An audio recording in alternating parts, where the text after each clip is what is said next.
Es el más rápido. Es la mejor película. Está buenísimo. But wait! Why does Spanish have two different ways to say very good or the best? Amigas y amigos, welcome back. This is Profe Juan, and by the end of this video, you'll understand how Spanish superlative works, the difference between relative and absolute superlatives, and why words like buenísimo are everywhere in real conversations. And as I always tell you, mis amigos, amigas, this is not about complicated grammar. This is how Spanish actually works. In part 1, we learned how Spanish compares things. Más alto que, menos interesante que, mejor que, you remember that, right? Words like más, menos, we combine it with que, the whole story. But today, we're taking the next step. Not comparing two things, but identifying the stream, the best, the biggest, the most interesting. Let me remind you first. Comparatives answer compared to what? For example, Juan es más alto que Pedro. Juan is taller than Pedro. But today, we're looking at the highest level in a group, or an extreme degree. And those are superlatives. Before we move on, according to YouTube, more than 70% of you guys are not subscribed to this channel. What are you waiting for? Subscribe and you won't miss important videos on Spanish learning, so subscribe. Look at this. Spanish has two major types of superlatives. Relative superlatives, the best in a group, the biggest in a group, and absolute superlatives, something like very big or very good, extremely interesting. Let's start with the first one. Juan es el más alto de la clase. Yeah, like me when I was a child. Juan is the tallest in the class. Notice the structure. El or la. Of course, we have the word Juan, the name Juan, right? Then we have el or la, that article. Then we have the word más. And then we have the adjective. Es, in this case, Juan es, Victoria es, Franco es. Juan es el más inteligente del grupo. I'm not lying, it's just the example we planned. I mean, it's a random example. Juan es el más inteligente del grupo, right? So we have article, we have the word más to express that's more, inteligente, the adjective, and then we put it in context, del grupo. We good? We good. Let's move on. Let's look at a different example. Es el coche más rápido. This is the fastest car, right? We have again the article, in this case, el coche, el, for the el coche, más rápido, the adjective, right?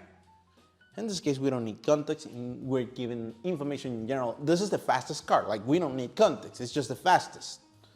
Fue la película más interesante del año. And again, here we have something before the article. In this case, fue, it was, right? Fue la película, la película, más interesante del año, more interesting of the year, was the most interesting movie of the year. This structure identifies the extreme member of a group, not just taller, the tallest. And again, remember the example of the car. If we don't put it in context, it's just the fastest car. As simple as that.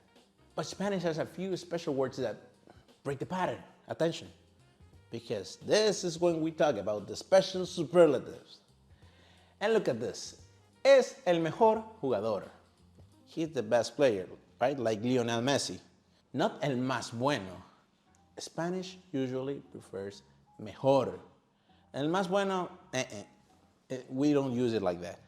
Es el mejor jugador. That one es la peor opción. It's the worst option.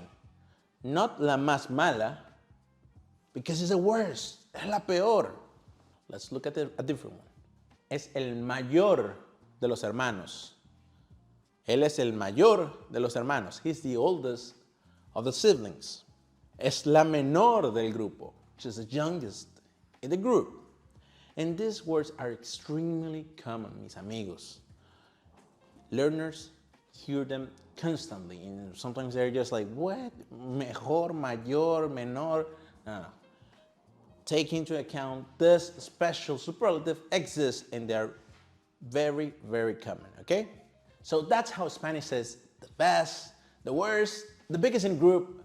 But what about really good or extremely expensive? Because of course, you could say something like extremadamente caro or muy bueno.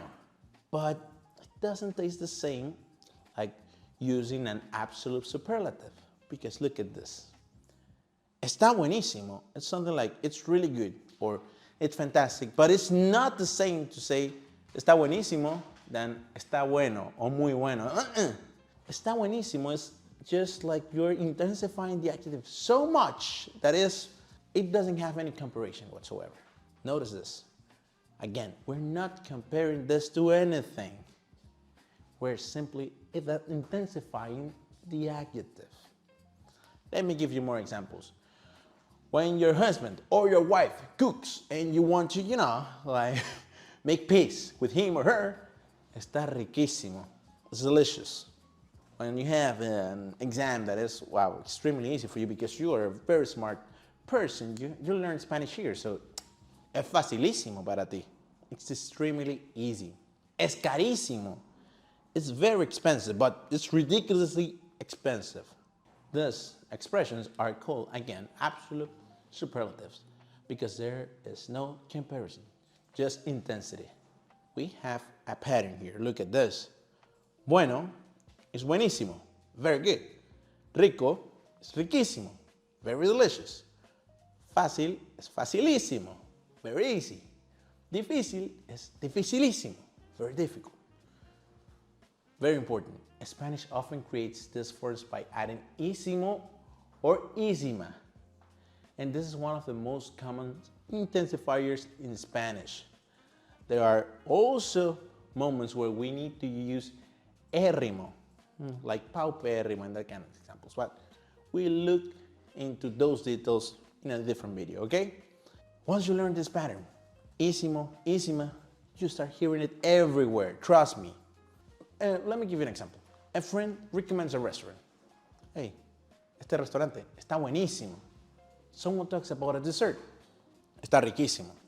A teacher explains grammar. Es facilísimo, muchachos, muchachas. Someone complains about a hotel.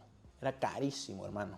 These forms sound much more natural than just constantly saying muy bueno, muy rico, muy fácil, because native speakers love using ísimo. Because we like drama, and you know it. We have talked about this before, right? Let's do a little recap. Spanish has two major types of superlatives. Relative superlatives, el más alto, la más inteligente, el mejor jugador, and again, attention, because this compares members of a group. And Spanish also has absolute superlatives. Buenísimo, riquísimo, carísimo. These don't compare anything. They simply express an extreme degree. The key question is, am I comparing something or am I simply intensifying it? And that's the difference. Hey, but now it's your turn. Write one superlative in Spanish. Messi es el mejor jugador del equipo, la comida está riquísima, Juan es el mejor tutor de español, I don't know, like it could be anything. One sentence is more than enough. I'll read your comments, and if you haven't watched part 1 of this series, go watch Comparative in Spanish Explained, because that's where this whole comparison system begins. If this helped you understand Spanish superlatives, like the video, subscribe, share with your friends, and I'll see you in the next video. Ciao!